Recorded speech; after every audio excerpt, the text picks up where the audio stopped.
welcome back to this. We are now riding high up in the sky, once again looking down on the earth below, here up on the lookout.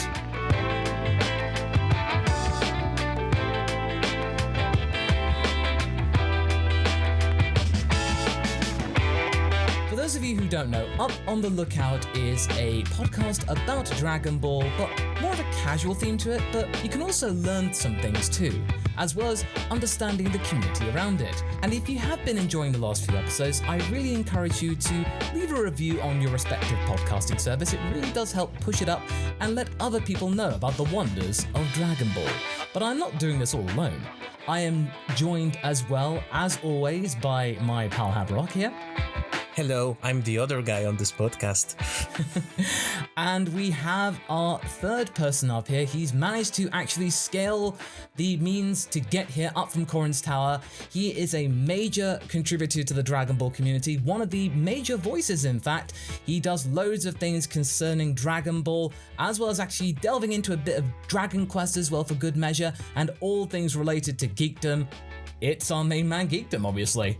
Oh man, I love that intro. Yes, I'm very tired from climbing the Nioibo, the power pole from Korin's Tower. My shoulders are very worn out. Hopefully Popo can give me a little massage and we'll be good to go. But yeah, don't worry about that. But the lookout here, we can cover everything here. Because if you like Dragon Ball and all sorts of things to do with it, we have everything that you may need. So all we ask you to do is just sit back, relax, and enjoy the conversation we are about to actually express with you. Let's get started. So obviously, Geekdom, you've managed to make your way up here. So yeah, just tell us what you've been up to. You know what I've been doing lately, actually, as of the recording of this podcast earlier today, I was watching a lot of Dr. Slump, and unfortunately, Dr. Slump is not localized. But for those who don't know, that was Toriyama's hugely successful manga prior to Dragon Ball. It actually aired in the same time slot as Dragon Ball from 1981 to about 1986, and then Dragon Ball took over. That was the anime, of course. The manga came first. But I am enjoying watching Slump. Unfortunately, like I said, it's not localized, so you can only get Japanese fan subs as of right now, but it's so much fun. It's so different from Dragon Ball, but so good. And Toriyama, I'm very convinced now that this man is a comedic genius, and I'm not kidding when I say that, dude. It's so funny. Yeah, absolutely. I've only seen like a little bit of Dr. Slump. From what I've seen, you can definitely tell where Toriyama really honed his craft, where Torishima really going like, yes, this is the Toriyama we want to craft. And you can honestly tell that Toriyama at this time, this is a guy who is finding success in his 20s, embracing the art of immature humor. And he looks like he's having a lot of fun with it. Whoa, guys, do you want to tell me that you didn't had English version of Dr. Slump? I'm shocked. No, we did. There was a very brief Harmony Gold dub of Dr. Slump back in '89 that nobody really talks about. But it was just like the Dragon Ball Harmony Gold dub. It was very brief and it never really got a release. There are some episodes on YouTube. You can just type in Dr. Slump dub and you'll see it. But yeah, it never got licensed by Funimation or any other company. And to be honest with you, I'm not sure if it would work because a lot of the puns I don't think would work in English. But you know what? If you get a good, talented voice cast, you could probably pull it off. But I just feel like there's no intention to really do it. And that's too bad because I think people should really dig into it. It's so funny. I do have a Dr. Slump VHS somewhere in one of my cupboards. I mean, it was my brother's. And I don't know whether it was an English dub or whether it was the German dub, because I know Dr. Slump was really big in Germany. Like, Germany really does love its toilet humor. Like, almost as much as we English people do. Like, the German dub, I think, is actually quite common.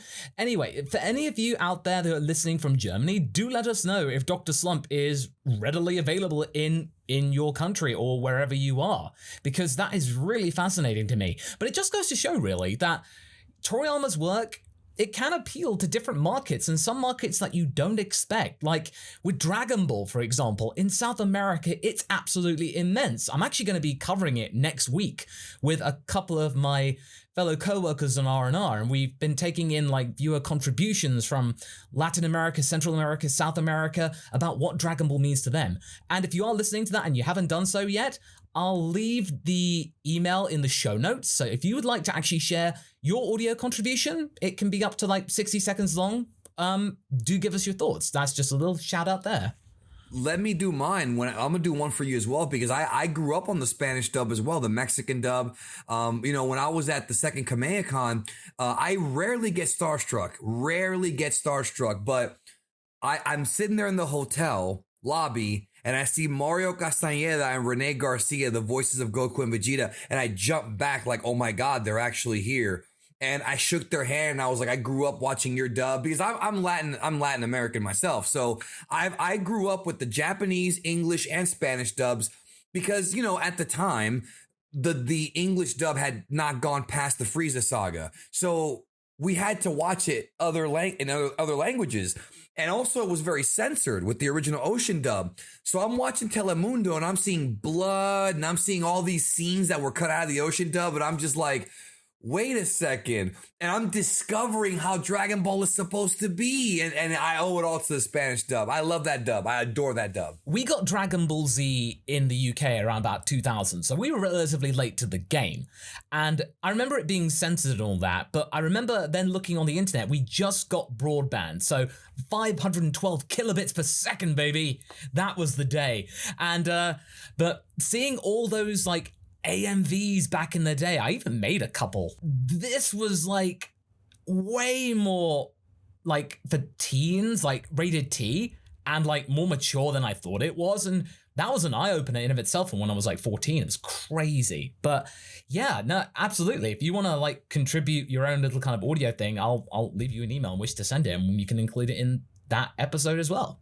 I would love to, man, because I truly, truly adore that dub. And I was lucky because, we didn't even get, and for those of you who weren't around back then, because I know you probably have some listeners that weren't around, we did not get the uncensored Vegeta saga and Namek saga until around 2004 with the Ultimate Uncut. So you were pretty much stuck with censored Ocean dub, the first two seasons, which again, they had great voices, but there was a lot of censorship. And then from season 3, which is the Frieza saga, the late Frieza saga, all the way until the Buu arc, you could buy the bilingual DVD. So you had an opportunity to watch Dragon Ball uncut in Japanese or even in English. There's still censorship in the English version, but it was out there. However, those first two, I don't want to, they were called seasons, but they really weren't in Japan. But here they were called seasons. They were just, we didn't get them until 2004 with the Ultimate Uncut. So we had to do what we had to do to watch it, in its purest form. In Poland, both Dr. Slump and Dragon Ball, and I'm almost sure that we actually get Dragon Ball before Z, so we get the proper order of things. Yeah, but we had because in Poland, like at this time when I was a kid, right, we have more lectors than actual dubs. There were still dubs, but like anime didn't really had dubs. The one big exception was Pokemon, that got the first anime dub that big. We got lectors, so there's a guy reading over for in dub, mostly English, but anime, that the early anime, like like Yataman, like Gigi, we got from France and from Italy, and so you have one guy reading over a French dub of Dragon Ball or Dr. Slump, and it made as much sense as Big Green Dub did. Actually, when I did research on End of Z, actually our Polish End of Z translation is more closer to the original Japanese than the English is, which is funny. It improved over the time. I think I remember this because we did do a video about this, about the Polish dub, because I remember the Portuguese dub doing that video, and that got a huge amount of praise from all the Portuguese audience. In fact, getting to actually talk to João Loy, who was the voice of Vegeta, and him just going like, "My friend Masako X, thank you so much for really promoting the dub." And it was like, mad. It was like, I had no idea that it was going to get that huge, but it's just really interesting to see how Dragon Ball's just touched the world, really. But we'll be moving on to now next our mini topic, which is like something that we'll briefly cover and something I'd like to get your own like slate on it, Geekdom. So we will now move on to the mini topic. Today's mini topic is something that Haverok and I have talked about the last couple of episodes. In fact, we actually kicked it off for our first episode, and that was around about the time when chapter 60 of the manga came out, so we were actually just discussing that manga chapter, and there's no bones about it. It was a really good chapter. So really, I think this is something we just really want to touch upon before we get into the next topic, which is related to Super as well, is just, do we think that the Moro arc is poised to be a hit within the Dragon Ball sphere? We're not talking about just Super here. We're talking about like Z and the original, Dragon Ball. And even if you want to include the baby art from GT, we potentially could. But basically, we already know my thoughts and Hab's thoughts on it. Geekdom, how do you think that the Moro arc has actually gone so far? And by the way, if you haven't read the Moro arc or the Super manga, I really do recommend it. This does give you fantastic access for it. And this isn't sponsored, by the way. It's just really easy to get and really good quality. So spoilers, by the way, if you haven't read it yet. So Geekdom, your thoughts on the Moro arc? It depends on the ending, whether or not it's going to be a hit. The problem with the Moro arc is that there's not really anything new. A lot of the ideas are kind of ideas that we saw throughout the entirety of Dragon Ball, including Z Super. We're seeing like a Resurrection F type of, Rumble fight, but we're seeing like, more people involved, like Yamcha this time and things like that. We're seeing a villain that has a very unique power, so that is new. And then we're seeing kind of Majin Buu and some more backstory. So there is good stuff that I enjoy, but I feel like and this might not be Toyotaro's fault. That's one thing I want to clarify. I feel like the arc is not really doing anything new. However, except for what I just named. However, when it comes to Vegeta and that whole kind of story, they could do something new there. However, I think what's handcuffing this arc is the fact that they're still in the 10-year time skip. And ultimately, as long as Dragon Ball Super stays in that time skip, we're going to be entertained most likely, but we're not going to get anything truly new and inventive until we go past the end of Z. And I feel like that's going to be the issue here, is that, I'm enjoying it. I am enjoying it. And I look forward to reading it. But we really got to get past the end of Z. And now I'm starting to feel it more than before. I felt it during the Broly movie a little bit, once in a while, Tournament of Power. But here I feel like we really got to move past the end of Z. But I am enjoying it for what it's worth. It's not perfect, but Toyotaro's improving as an artist, I would say. And I know some people were very upset about the Ultra Instinct thing, how the Omen form did not defeat Moro, but I actually really like that because the Omen form didn't even defeat like Jiren. So it's not a perfected form. And, I like that. I like the fact that Goku can't just tap into perfect UI when he wants to.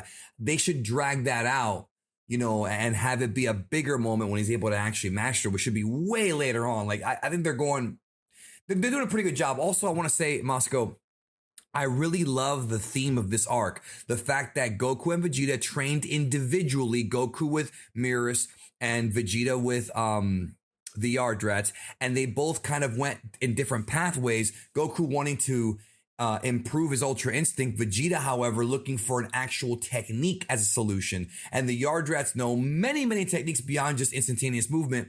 And I love the fact that Vegeta's coming in now, maybe not physically stronger than Goku or even faster than Goku. We don't know yet. We'll see when the chapter comes out. But with these new techniques he's got, he's a way more dangerous fighter. And I love the fact that we're going back to basics like old school Dragon Ball. It's not about the transformations. It's about the techniques. And I love that aspect of it. So there's things I really do love.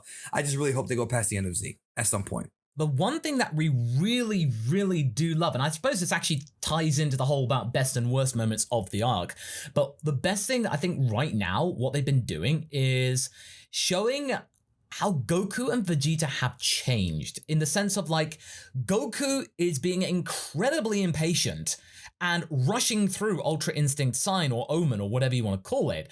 And it's now just kind of going like, sorry, Nearest, as much as I loved your training, I'm going to do it my way. Oh no, I'm losing. Oh no. So basically, he didn't pay attention. Absolutely. And Vegeta, he's like, you know what? I'm going to actually take my time and, understand what you're doing. I don't like it. You're a little bit weak for my liking, but I'm going to take you seriously. Or about as seriously as I can do because you look really, really silly. So it's just like Vegeta's taking his time. And obviously, and this is something Karthu actually pointed out, and it's really true, he is incredibly grateful and appreciative of people who are weaker than him. And Haverok is a big proponent of that, certainly.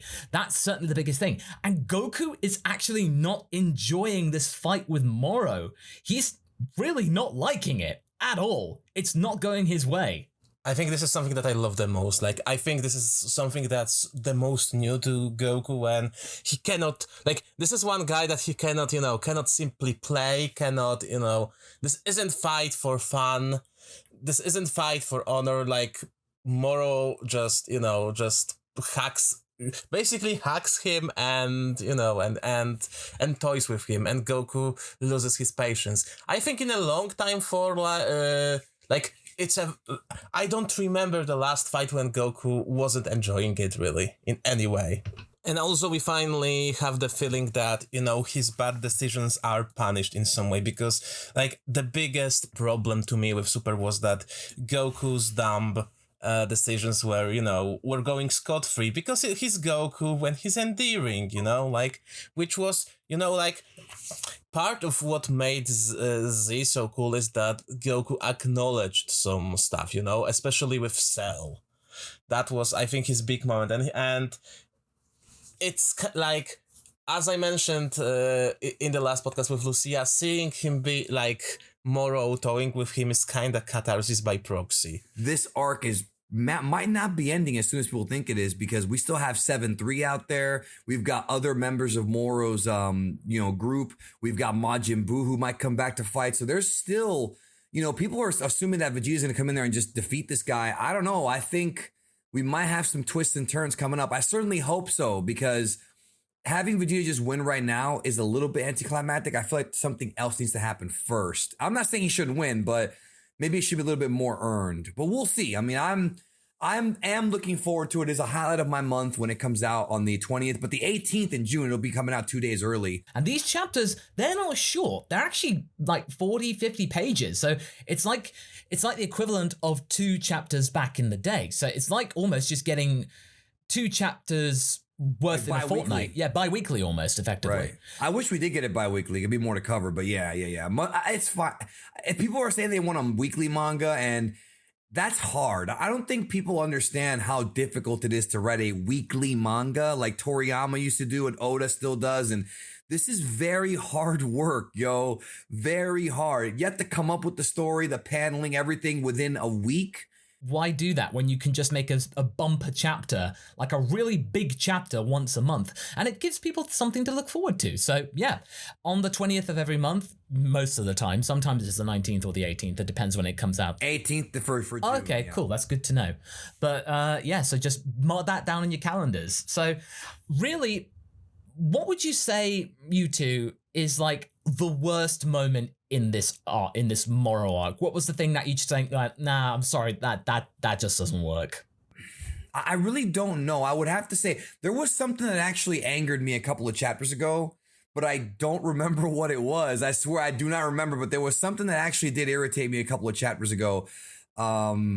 But I don't remember what it was, so I don't remember. But there was something. I just forgot what it was. I think certainly for me, it was the whole Roshi thing being completely steamrolled from what happened before, because in the Tournament of Power arc, seeing Roshi actually going like, you know what, I'm actually going to reform myself and change my ways and stuff like that, that was great to see. That was really good character development, but that was walked back again. At least, it gave the impression that it was. So for me, that was probably the worst for me. But that's like relatively small. I mean, I suppose really with Moro, in the last few chapters, he has suddenly gone back to doing like really silly villainy stuff like, oh, I'm just going to wait until Goku arrives and stuff like that. So basically, yeah, that's what all the other villains do. Incidentally, Geekdom, it's my headcanon that Moro has a Scottish accent.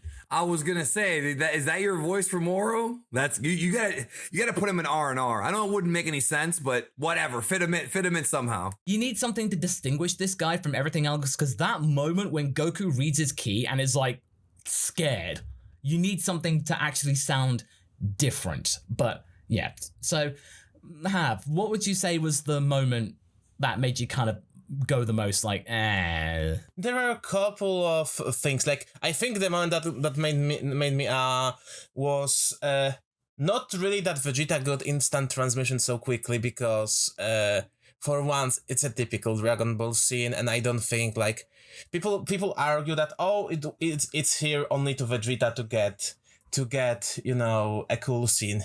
Yeah, but if you think about that, the whole Mecha Frieza and King Cold are in Z only to give Future Trunks a cool scene, The instantaneous movement with Vegeta, that was Toyotaro kind of being lazy, not being able to figure out how to get Vegeta back on the battlefield. And one thing, thanks for reminding me, you actually reminded me of what I was going to say, of what I was thinking of. When Vegeta says, I'm not going to use the technique, that bothered me, because dude, you're in a fight to the death. You do what you gotta do to win. It doesn't matter if you use Goku's moves, because you don't want to know something? Goku uses everybody else's moves. Kaioken's not his, Genki Dama's not his, Kamehameha is not his. All these moves he learns from other people. So no, Vegeta, use the moves, whatever it takes to win. That was kind of annoying. Do you guys think that people should give the manga a chance now that it's actually had a proper arc, which doesn't have an anime to compare it to? Which is why I think probably this is maybe a very small reason why the anime hasn't, come out there. I think you're right. The more I start to think about this, the more I think that there is a possibility that they want the Moro arc to wrap up so they can adapt it. That's definitely a possibility.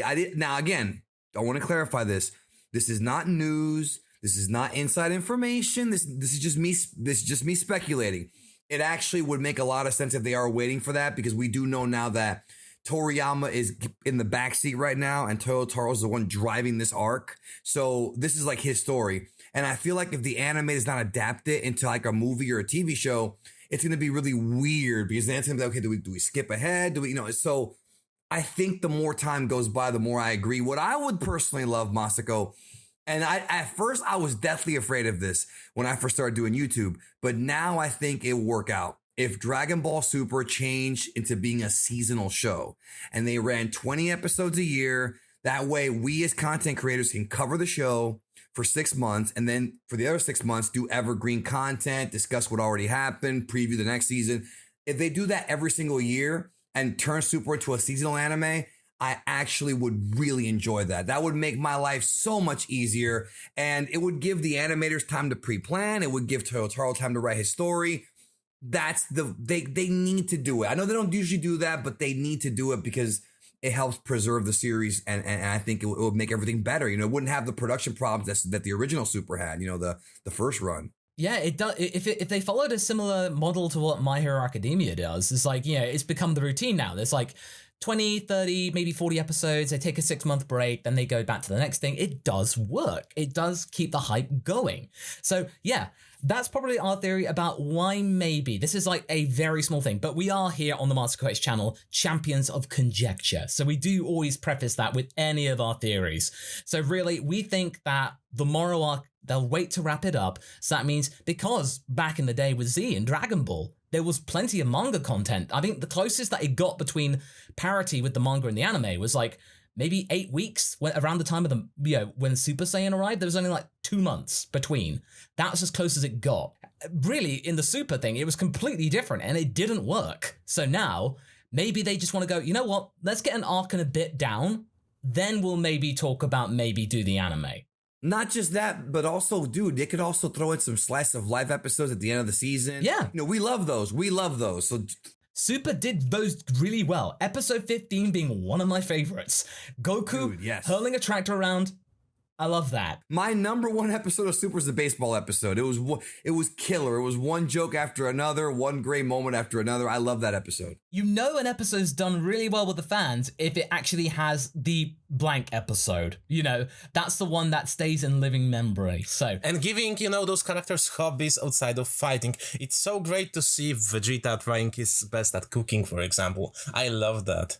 And all that food puns with Vegeta, with Guldo, with Ginyu, yeah. Absolutely.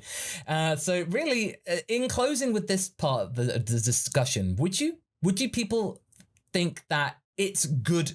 People should give the manga a chance. I don't see why not. I mean, it's once a month. It's 40 pages. You get your Dragon Ball fix. I mean, it's better than Heroes, which is garbage, so you might as well read the manga. I don't see how you could be a hardcore Dragon Ball fan.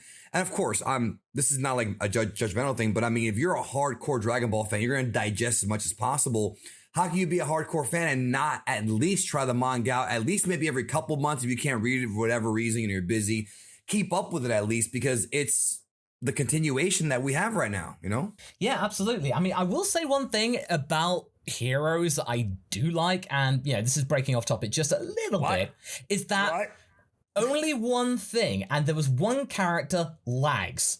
Lags was awesome. Oh, I see. Because in the manga, she has a crystal dragon. Dude, Lags is like an RPG villain. You know what I'm saying? Like a Final Fantasy villain come to life. She could have taken out Goku, and Hearts is just like, no, I want to do it. Go over there. Go in the corner and think about what you did. Let me do my mudas. Let me do my muda, so everyone will say, oh, he did a thing. As soon as, he basically said, like, muda, you play the John Tron thing. He did it, boys! He said the thing! But Lags' moveset is really impressive. But with Heroes, you can instantly fix that. If you included that Crystal Dragon with Goku using in Super Saiyan 3 the Dragon Fist, two dragons clashing, who will win? That's how you get Heroes really in people's consciousness. But yeah, we are digressing now. So right now, thank you for you guys about the Moro Arc. That was fantastic. So let's move on now to the maxi topic. So for today's main topic, and usually when we say main topic, it ends up being just as long as all the other topics, but it's kind of our main point, and it sort of leads back into what we were talking about whether people should give manga the chance. But the main question I want to discuss today is, was Dragon Ball Super doomed to not succeed? I mean, the one thing that I usually have actually thought about is that Episode 1 of Dragon Ball Super, when you look back at it right now, is incredibly dated. 2015, they were basically following the same model that had been used time and time again since the mid-90s.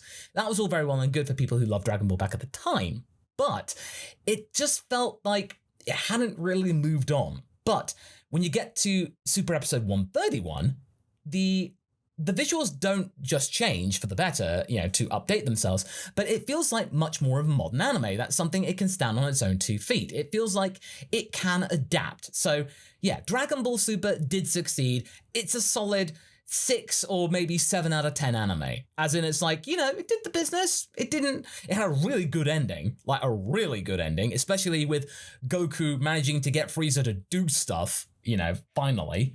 And that dynamic, it actually worked out. They were incredibly lucky with that Frieza plot point actually working out. Because I remember, and I'm going to be doing this for a video in a few weeks' time about my worst Dragon Ball Super moments, the Boo falling asleep thing is in there, but it's relatively low. It's relatively low because in hindsight now, when you think about it, if Boo was in there, he'd have been able to heal everybody. He has too many hacks. Yeah, he could have attached bits of himself to all the fighters, so you think, oh no, Boo out! And then he just reforms, psych!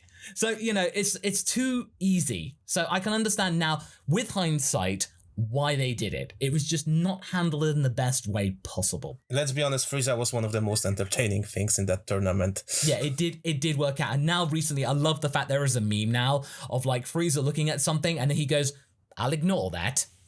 So I love that, how that's just suddenly a meme now. Dragon Ball Super obviously financially succeeded a lot. It really did.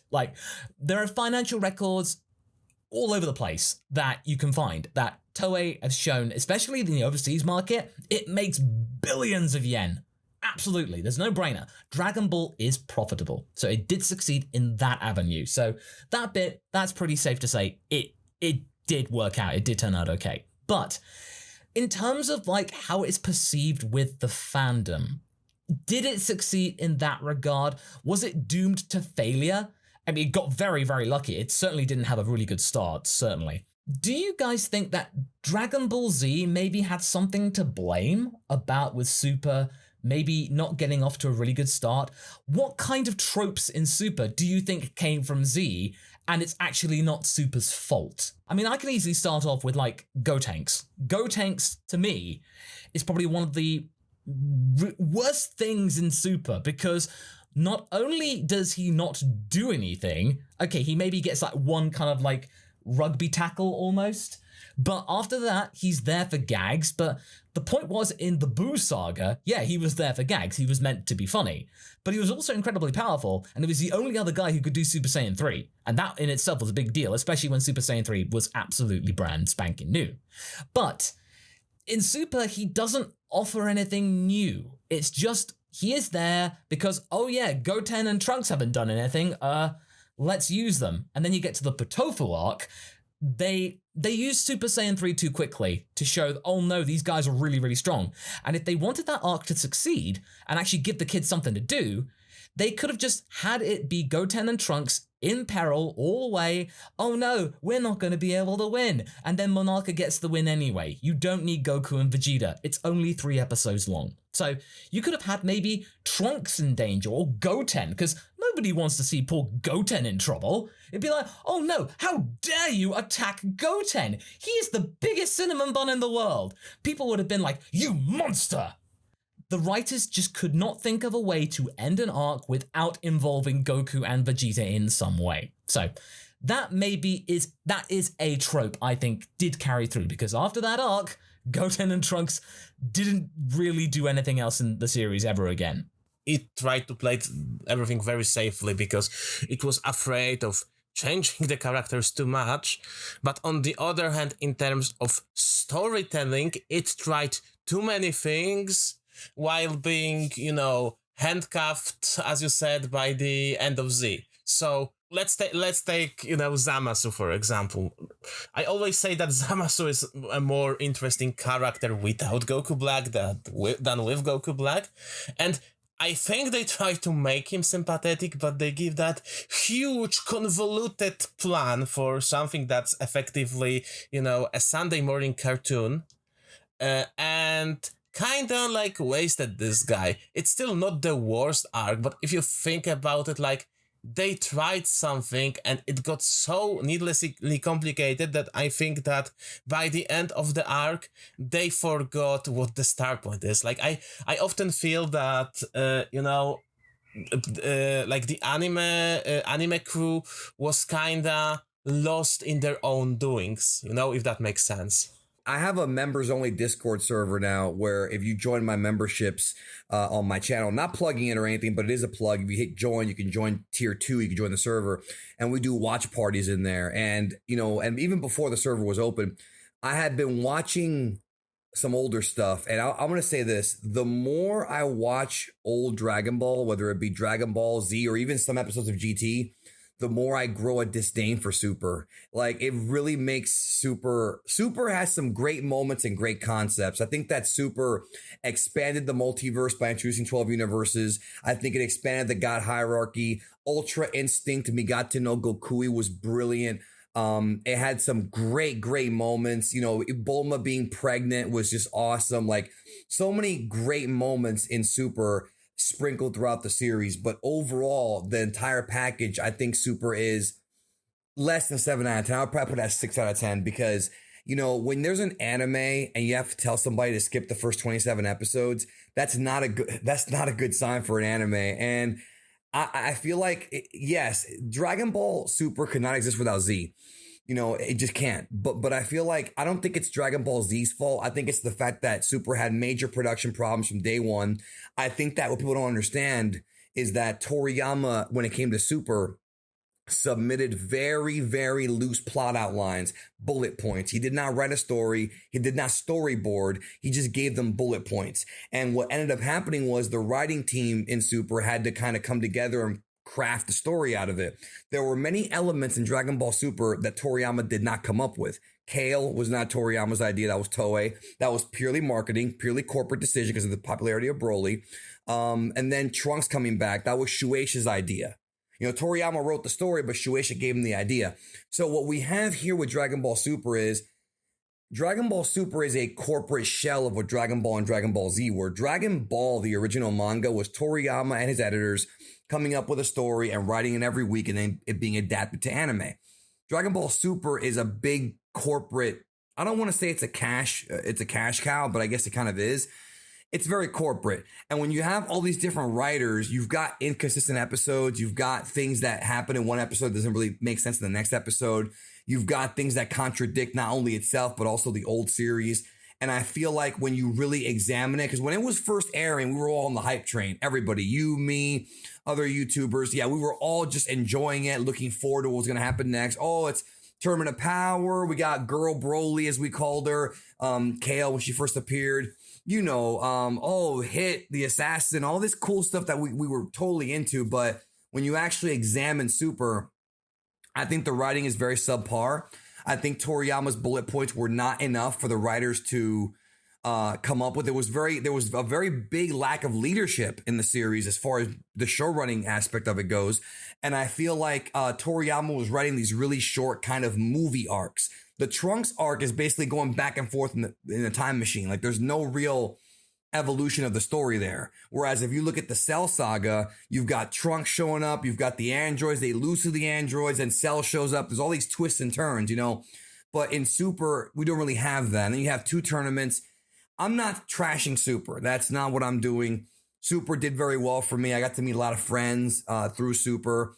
And there were some great moments, especially episode 109 and 110. I'll never forget that as long as I live. And 130 and 131. But in comparison to the original series, it doesn't hold a candle. Go back and watch Dragon Ball and Dragon Ball Z. The directing, the shot composition, the fact that Dragon Ball and Dragon Ball Z was shot on 15mm film as opposed to digital like Super was. The series looks more real. It doesn't have that plastic look to it. Dragon Ball and Dragon Ball Z also have that sort of the Kikuchi score, and just the whole series just has a different feel to it. You know, very dynamic directing, like I mentioned earlier, unique camera angles, obviously the blood. You know, Super is kind of like a homogenized sequel to Dragon Ball Z. Now, with that being said, Dragon Ball Super Broly, I think was good. I think that was a step in the right direction. We've got Shintani. We've got Maeda style, you know, animation. We've got a pretty good little backstory, I would say. I think Broly kind of put the series back into form, but I do think that Super, looking back on it now, is not that it's bad, but it's not anywhere close to being as enjoyable as the original series. It's just not. Dragon Ball and Z. Yeah, of course, absolutely. But going back to the staffing here, I think now Sumitomo, who is the composer of Super, right at the beginning, he came and stepped in with the whole Yamamoto thing. That was really awkward. He came in and started to do his thing. That was very well and good. He was plugging a gap. There are loads of Super tracks now, like the dun dun dun dun. They've now become meme status. Like they become iconic in their own way. Of course, Ultimate Battle, that had something to do. That's now in there as well. The whole thing with Broly is that the Sumitomo track, the soundtrack in the Broly, fantastic, brilliant, all heavy hitters. And also, it actually shows that Sumitomo's in touch with the fandom. I still, one of my favorite things, and I'll talk about it again like next week, but I'll keep this one short, is that, in Mexico and in Latin America and all those areas, they had like big public screenings and there was chanting. Everyone was getting really hyped, like 20,000 people in one space watching the Jiren Goku fight. And the whole chanting in like the Broly versus Gogeta thing was Sumitomo's tribute to that. And you feel like, wow, okay, you guys are really connected to the fandom and this is your way of paying tribute to them? Brilliant. Absolutely fantastic. Gold. Really, really in touch with us all, really, the fans. It just shows that they're fans of it too. The Dragon Ball Super Broly thing, I liken to the people, who were responsible in creating the iPod. In the sense of, with the iPod, they weren't going, the first one in 2001, they weren't going in to try and make something that would make money. They wanted to make something that was cool. Something that they would use and think, that's really awesome. The Broly movie was that. It was like, we want to make something really cool. And, they ditched Yamamuro, which really is for the best, realistically.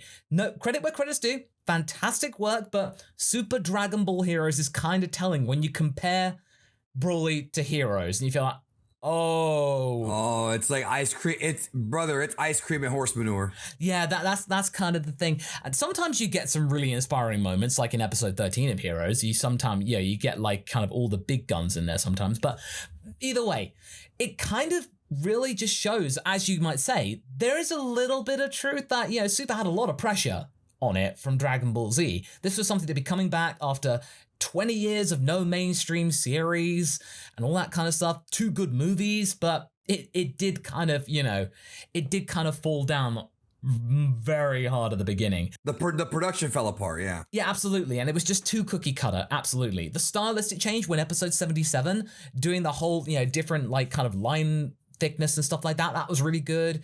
They changed their post-processing to make it a bit more gritty, which did look really good. It did improve the quality of the show considerably. It made it feel less flat, certainly. And it didn't actually make the people's work much harder, in terms of the animators.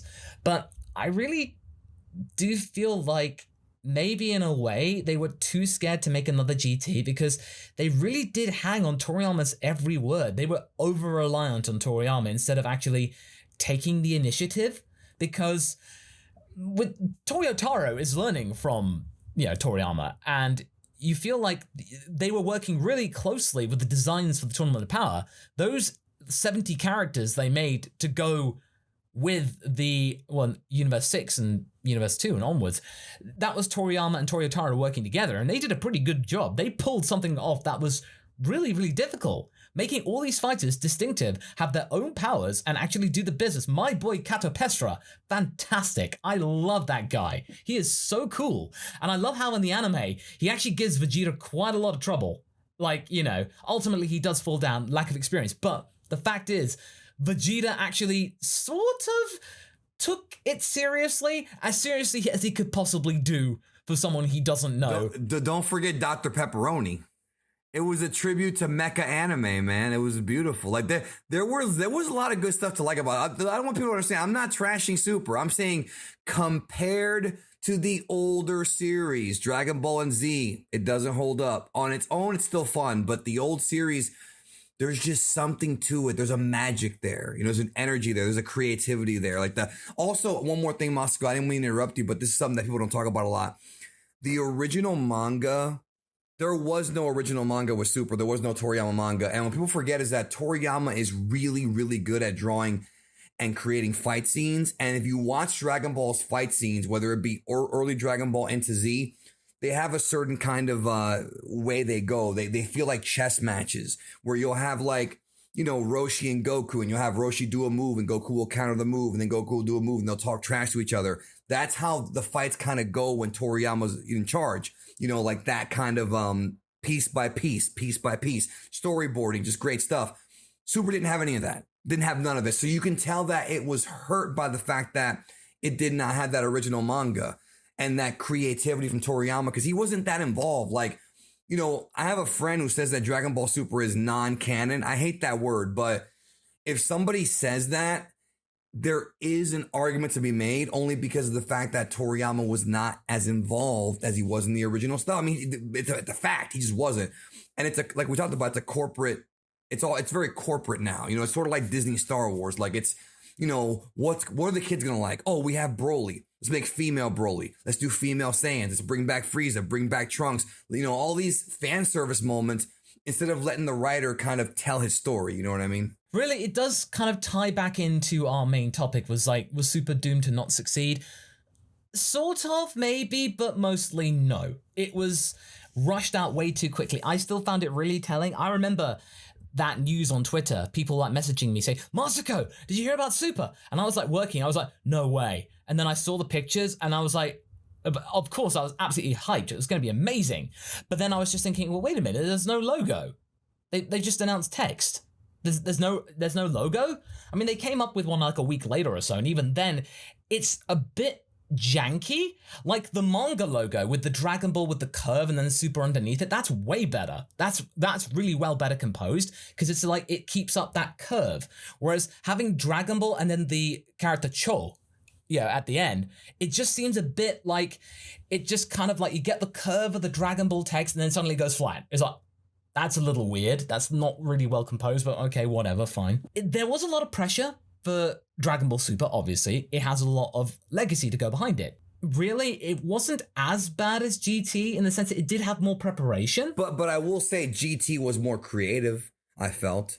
As I get older, I feel I actually appreciate GT more. I feel like, yeah, I kind of see what they were doing here, but I kind of wish they actually stuck to what they were trying to do instead of 3 episodes in, the producers just going, yeah, that's not going to work. Like they kind of gave up like within 3 episodes and were like, yeah, let's just revert back to what we were doing. With GT, like I think GT would have been better if they truly allowed this to be the next generation of Heroes show with Goat and Trunks and Pan as the 3 main lead. And Oop, yeah. For like 4 of them traveling, and instead of doing that really stupid decision about making Goku into a kid.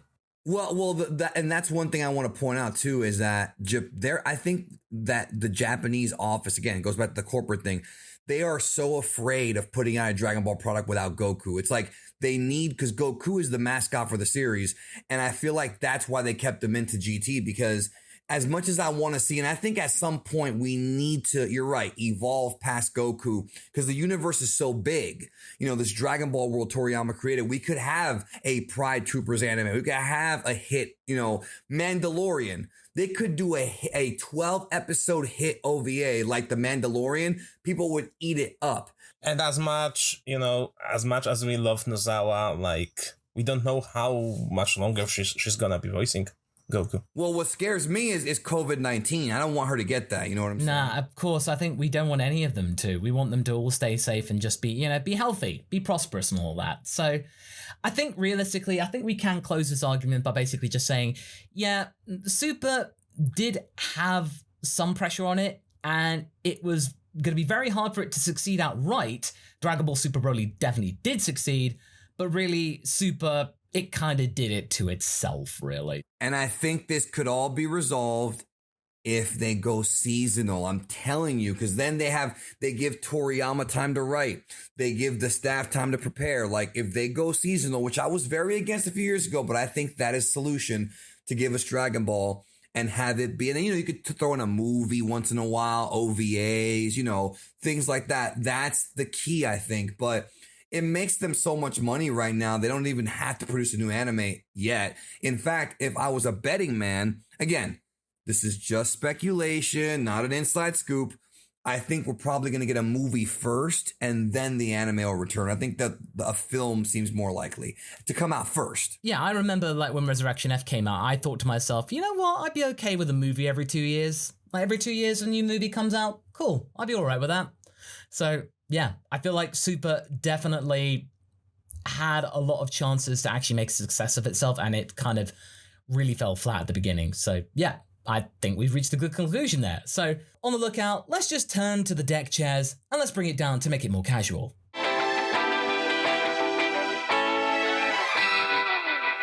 So now that we've actually reached the meat of the topics that we wish to discuss today, let's just bring it back down to something a bit more mellow, just like kind of like normalcy, really.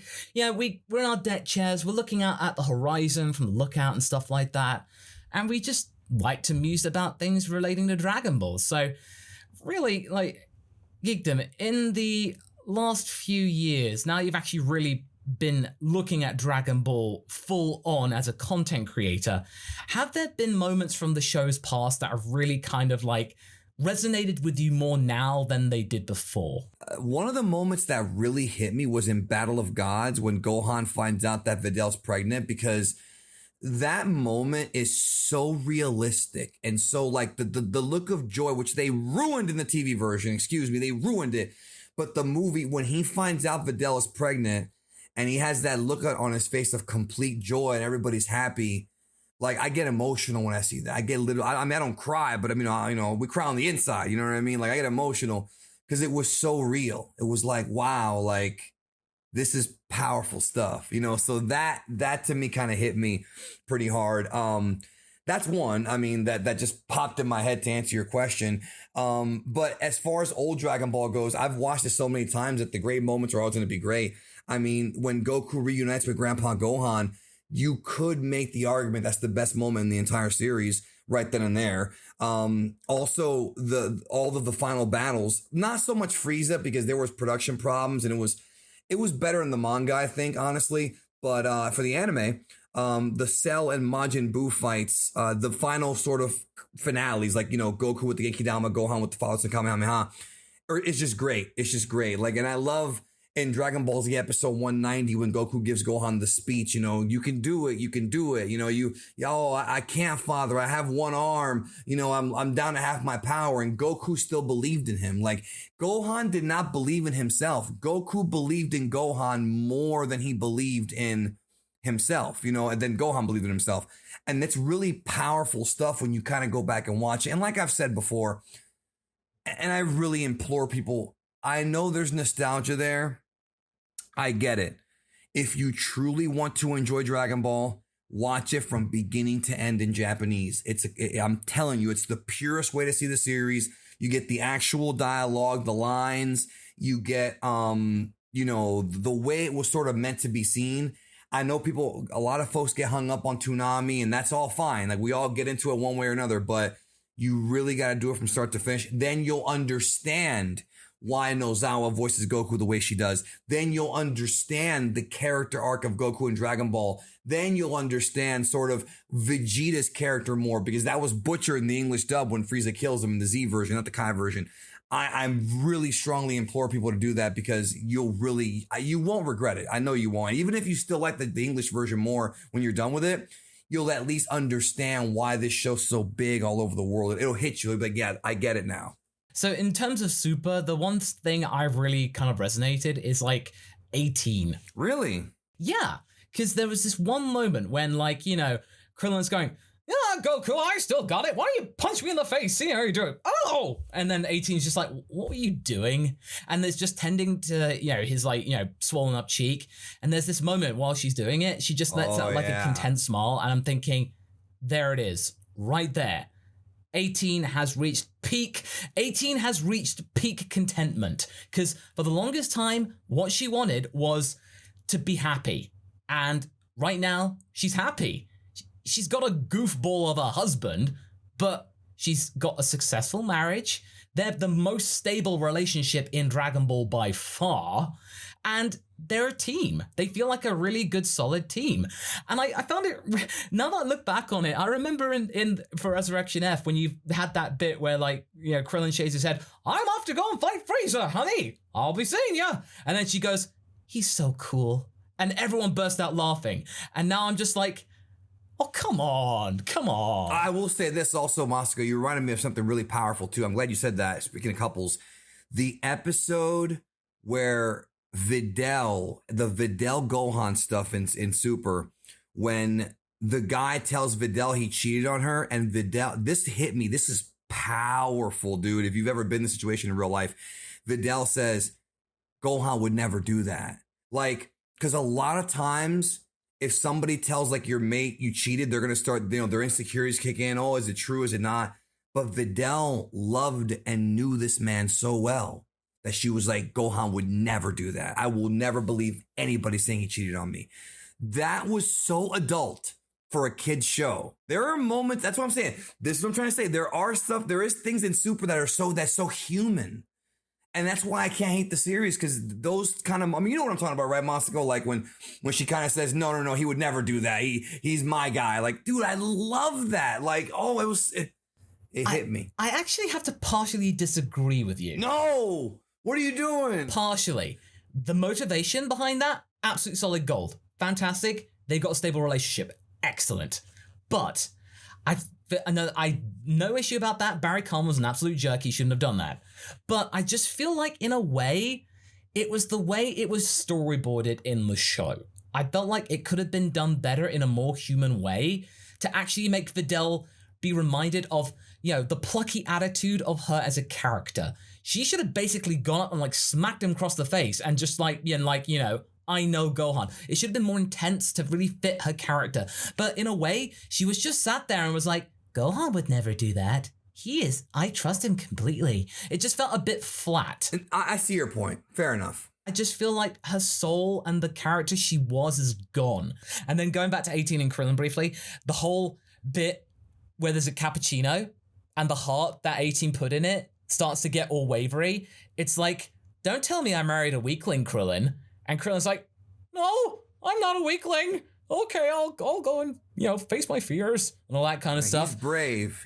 But it's just, they're really thematic and symbolic when it comes to 18. Just that moment of the cappuccino, I swear, that cappuccino was powerful, man. That was one of the most evocative characters in the show. That cup of coffee. Well, don't forget also another one that becomes, it's Vegeta and his daughter. That was adorable. That moment, that was just seeing that Vegeta actually was caring and nesting essentially for his daughter's arrival. Great. Guys, one scene that got me personally in Super, and I think that was from very unexpected source, was Beerus saying goodbye to Champa. Like they were, trying to be a little bit jerky, but you could feel that they're both super sad inside, but none of them want to show it. Like Beerus like, oh, I'm not looking at you. But you could, it was framed in a way that you could see that Beerus felt it.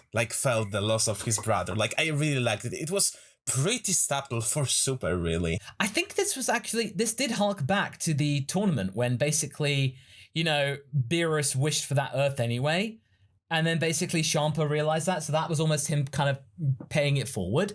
So it's just that moment when Beerus didn't have to revive his Earth, but he did anyway. So that was kind of that sowed the seeds almost. So I mean, they clearly care for one another in twisted way. It made it so much more complex in a really good way, and that was really fantastic. So that was really good. So again, it just goes to show Super did have some really powerful moments in there. It was just really buried deep within some of the corporate decisions, as you say, Geekdom. But okay, so another thing I want to bring up. So we sort of alluded to this before we were recording, is that in Dragon Ball R&R, episode 4, there is an episode where Yamcha is saying goodbye to his baseball career. And Geekdom plays the bad guy in it, Captain Hook. I had such a fun time recording that, even though I was scared to death because I'm not a voice actor. But you are the one. You are the one who deserves all the credit for that because you did coach me, and it was very smooth. And actually, when I watched the episode, I was so happy because it was even funnier. Like when you read the script, right? You don't actually see the art. You're just kind of doing what you're doing, right? But when you actually see how your artist, your team put it together, it was actually even funnier. It's still my favorite episode, and not because I'm in it. I swear that's not the reason, but it's just it's Yamcha, first of all. It's awesome. Second of all, it just made me laugh uproarious. When the guy got hit with the baseball, I remember I hit you up about it and you thought it was supposed to be a serious thing. And I'm like, no, that's hilarious. It was total Toriyama humor. It was the most Toriyama moment, I think, in that episode. And, I'm just saying, I really enjoyed doing that. And, I feel like I don't deserve it, bro, but I really thank you for giving me that chance to do that. It was a lot of fun. And that means a lot to me, seriously. Nah, you're welcome, man. It really gave that, I felt like it was a character that could really give a chance to actually be somewhat different because it's Yamcha, if he wanted to, he could just deck that guy's lights out anytime he wanted. But he is an honorable baseball player. He knows about how the system works. He has a contract. He is locked in it. There is nothing he can do. If he were to basically lamp one on Hook, then his career is done. He would be disgraced, and baseball is his identity, and he would not want to go out in that kind of way. So this guy, this human who has this hold on this character who is thousands of times stronger, but maybe tens of thousands of times stronger, that was just that human moment that I really loved to portray. And obviously it gave the kids something to do, as well as Marin doing something to do, not just being there, bizarrely, she's meant to be 5 or 6, yet she still looks 3. I don't know how that works. And that's one of Haverok and I's biggest bugbears with the kids. Like, you think Goten and Trunks not aging up as bad. Mara's even worse.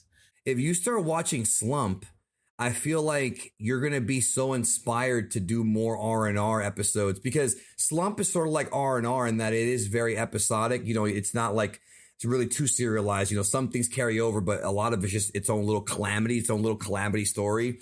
And I feel like if you watch Slump, you're going to probably like be so inspired to just be wacky, because Toriyama really in Slump opens up like it's just so different from Dragon Ball. And I think you would watch it. And I'm not saying you would copy it, but you would be inspired to have similar episode plots, you know what I mean? Where it's not like the Earth's coming to an end, and you know, that's not what we're talking about here. It's just more so like little calamities.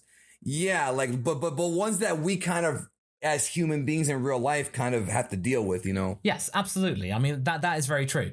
But yeah, no, the next two-parter I'm really looking forward to. It does involve Tenshin Han actually getting his dues. So he gets a really good thing, and I feel like it's in a really good way, which brings back characters from Dragon Ball. But that's all we're saying. I'm excited. If you bring back Suru Sennen, I'm going to pop, bro. We've definitely got some good moments, including getting to see Yamcha with his new girlfriend. So that'll be really, really cool. So I'm really looking forward to that. Yeah, I mean, we are giving Tien a two-parter, man. Come on, like, he deserves it. I think he's the only character. He's the only character that gets a two-parter in the season, I think, as far as I can tell. But yeah, no, it's going to be really, really good. So I'm looking forward to that. I'm still waiting for Araya to debut in R&R. Episode 9 is the one I'm looking forward to the most out of the entire season. So, but you guys out there, if you're watching R&R, then, you know, really, really thank you for watching and all that kind of stuff. It's really, really great to see. Really, I think we're now pretty much reaching the end of our time here on The Lookout. So once again, I'd like to say thank you, Geekdom, for joining us up here. It's been really great to like just talk about Dragon Ball Super and various other things to do with the series. So thank you for joining us. Man, I'll do 100 of these if you want to, bro. Talking about Dragon Ball with you, it's a breeze, man. It's a breeze. Always, always. Same thing with Nav, you know, it's a good time. I mean, Did I say Nav? Don't worry, that happens a lot, like on Kamea. Yeah, no, don't worry. Sometimes if I'm getting lost, I rely on my sat-have. No, I said Nav because I just got done watching Solo and the Nava computer. Oh, I'm all messed up. My bad. No worries. It happens to me pretty often, don't worry. No, that's all right. But is there anything else? Because I know that you do a podcast as well. So if you want to like do some cheeky plugs or anything, so fire away. Where can we find you? Yes, absolutely. Just type in Geekdom 101. You'll find me. That's it. You'll pop up. And right now on this channel, we're working on a couple of different series.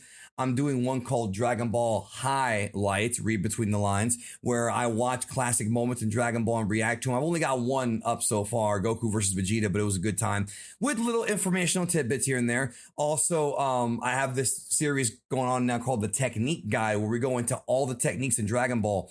I'm going to be covering almost every single move in Dragon Ball, everything from Kamehameha to body change to dead zone to special beam cannon, because there's a lot of history behind these moves.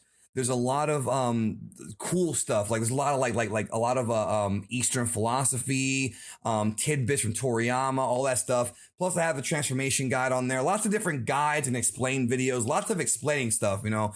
That's what I like to do, is explain things. As far as my podcast goes, that is non-Dragon Ball. That's the Geekdom 101 podcast. That's at geekdom101.libsyn.com. And we discuss a lot of different things there, from pop culture to nostalgia to video games to even real life stuff. In fact, the next few weeks of episodes that I have planned, which are not going to be, right now we're on break. We're coming back later on in June or early July.